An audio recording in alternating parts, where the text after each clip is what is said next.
A millionaire came to pick up his son from school that day, but what he saw made him stop in his tracks. The bell rang, and the hallways emptied fast. Students poured outside in noisy groups, laughing and shouting. But one boy didn't move. Caleb, just 10 years old, sat slumped against the lockers.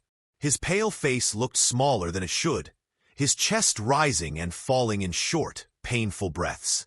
Blood ran from a cut above his eye, smearing his pale blue shirt.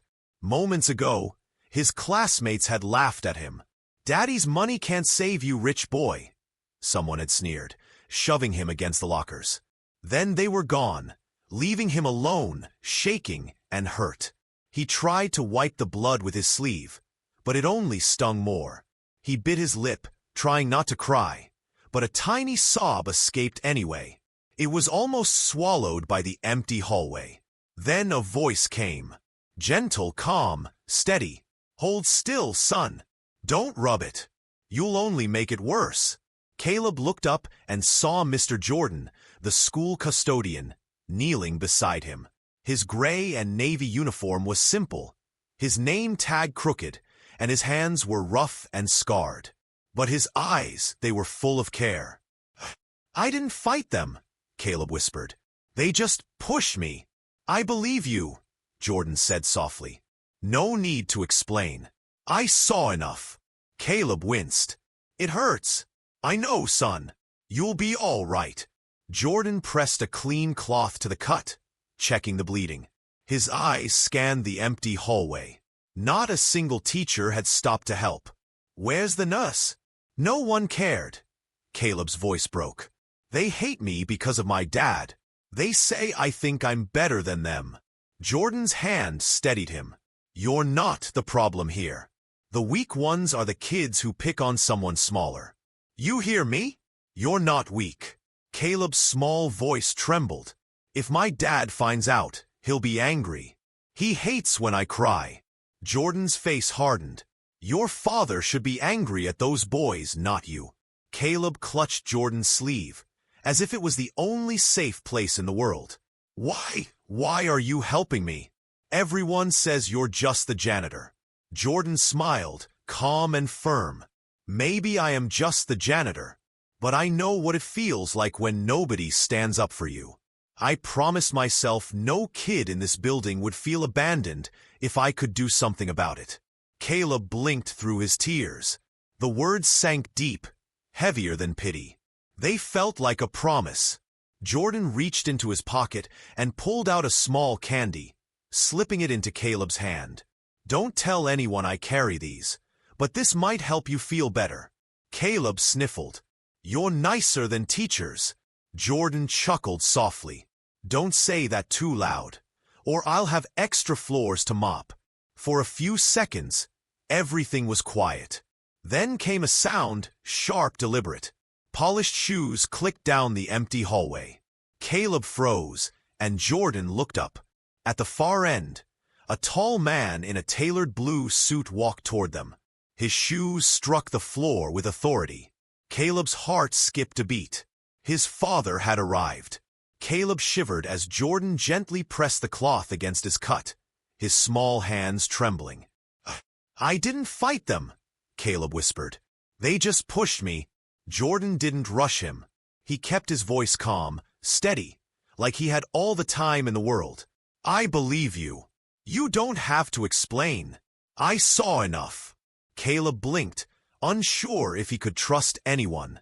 No teacher had stopped, no adult had cared, and yet here was Jordan, kneeling beside him, not judging, not angry, just helping. I don't want my dad to know," Caleb said quietly. He hates it when I cry. He'll be angry at me."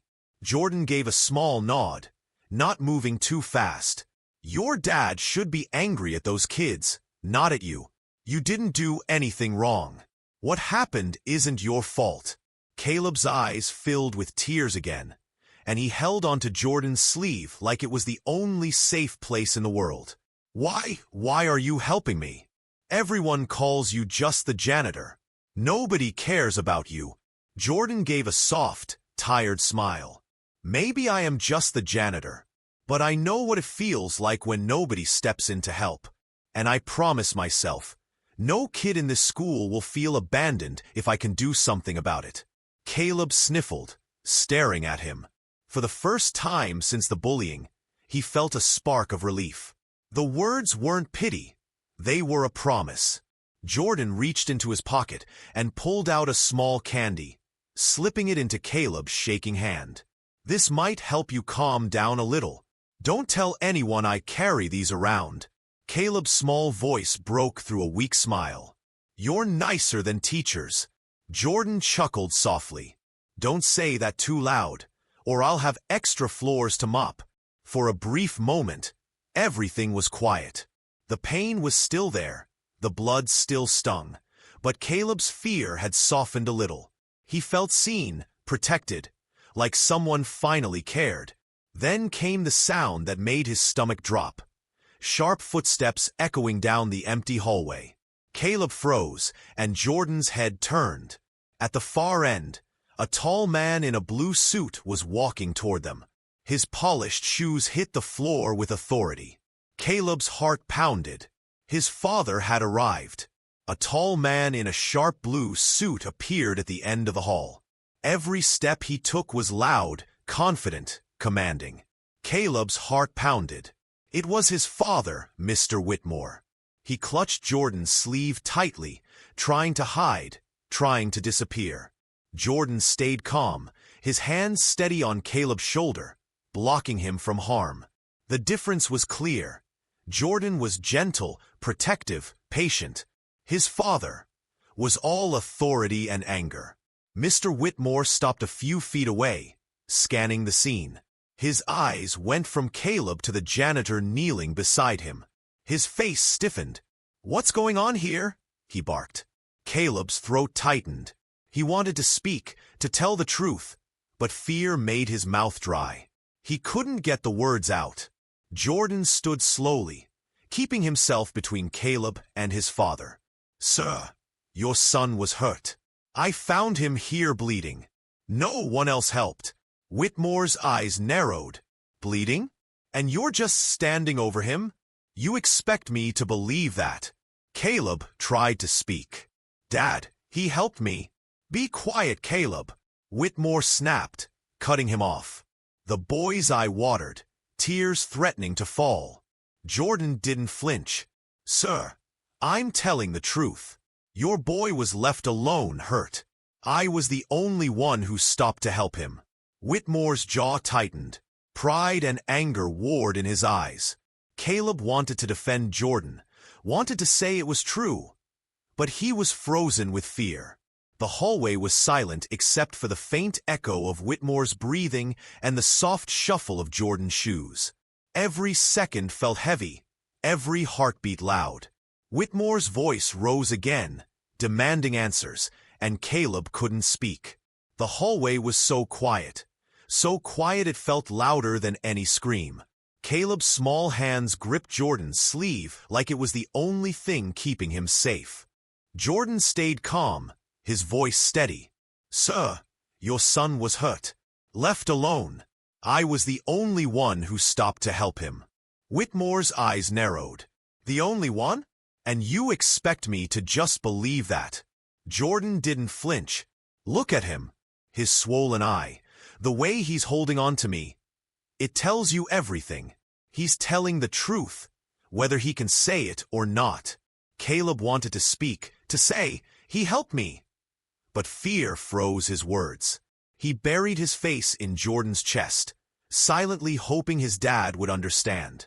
Whitmore's gaze swept the empty hallway. No teachers, no staff, no adults anywhere. And suddenly, the truth hit him. Only Jordan had cared enough to stop. Only Jordan had been there when it mattered. For the first time, Whitmore's pride wavered. All those lessons about toughness, about never showing weakness, they hadn't protected Caleb. Kindness had. Care had. Caleb squeezed Jordan's sleeve tighter, and Jordan's quiet nod told him, "It's okay. You're safe now." Whitmore's hands clenched around his briefcase. He opened his mouth, but the words stuck. The silence pressed down on him like a weight he had never felt before. His pride fought the truth, and he didn't know what to do next. Jordan looked at Whitmore, calm but firm. Your son doesn't lie, and neither do the wounds on his face. Whitmore's eyes flicked to Caleb, who was still holding tightly onto Jordan's sleeve. His chest tightened. For a moment, he saw only the pain in his son's eyes and the quiet strength of the man protecting him. Jordan spoke slowly, carefully. It doesn't matter who his father is, how much money you have, or what others think. No child should ever be left alone like this. Standing up for them, that's real strength. Caleb's small voice broke as he whispered, They hate me because of you, because I'm rich. They say I think I'm better than everyone. I don't even talk to them, and they still hurt me. Whitmore's jaw tightened. Guilt and shame bubbled up inside him, breaking through the armor of pride he had always worn. He had taught Caleb to be tough, to hide his feelings, but now he saw that toughness hadn't kept his son safe. Caleb clung even tighter to Jordan, and something inside Whitmore cracked. He realized painfully that his son had sought comfort not from him, but from a man he had always overlooked.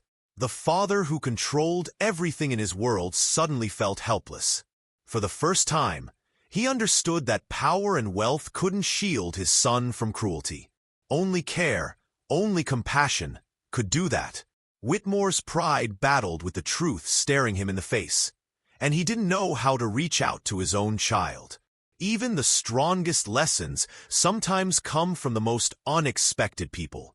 Whitmore's shoulders finally relaxed a little.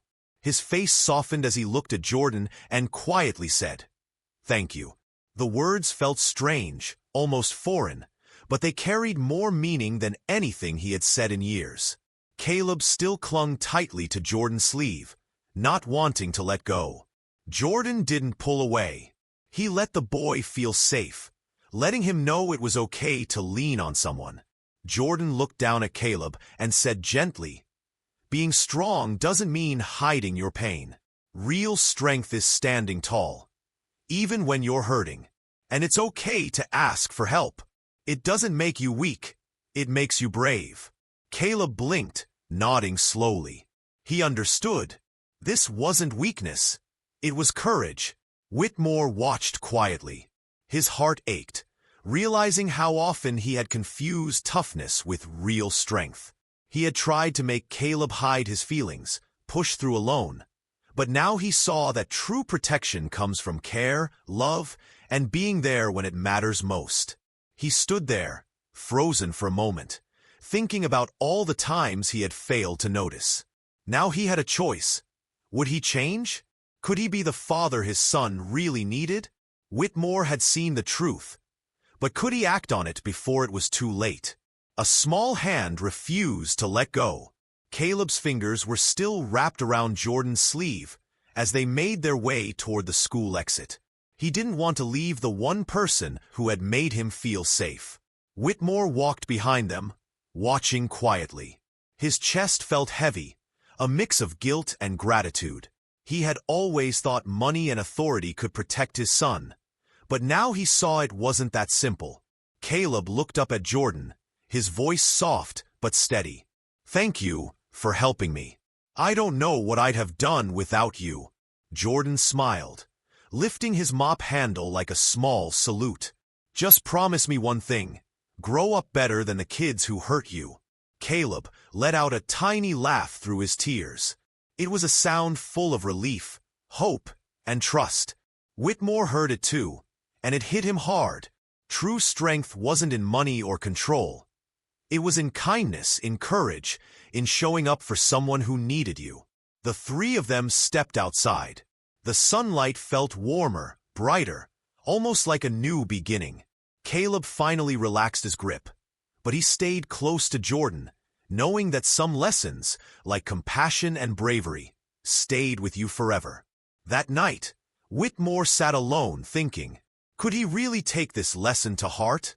Could he be the father Caleb needed? That night, Everything changed for Whitmore as he sat alone in his study. The house was quiet, the lights dim, and for the first time, he really thought about what had happened. All his money, all his power, all the lessons he had drilled into his son. It hadn't protected Caleb. It hadn't stopped the hurt, hadn't made the world kinder. Only one thing had: the simple, quiet kindness of a man who cared. He thought about Caleb, finally safe and bandaged, sleeping peacefully in his room. And he thought about Jordan, the janitor, who had shown bravery and compassion where no one else had. Whitmore's chest tightened with gratitude and shame, and a new understanding settled over him. Real strength wasn't about looking tough, hiding your feelings, or being rich. Real strength was standing up for someone, showing care, and having the courage to be kind. Whitmore whispered softly to himself, almost as if he were admitting it for the first time. "Thank you, and I'll do better. I will be there for him." He knew the journey wasn't over, but the first step had been taken. A father had seen the truth, a son had felt safe, and a small act of compassion had changed everything. And if you enjoyed this story, don't forget to like and subscribe for more emotional, dramatic, and unexpected tales. Share in the comments where you're watching from. We love hearing from you. Until next time, stay kind, stay curious, and remember, real strength is in compassion.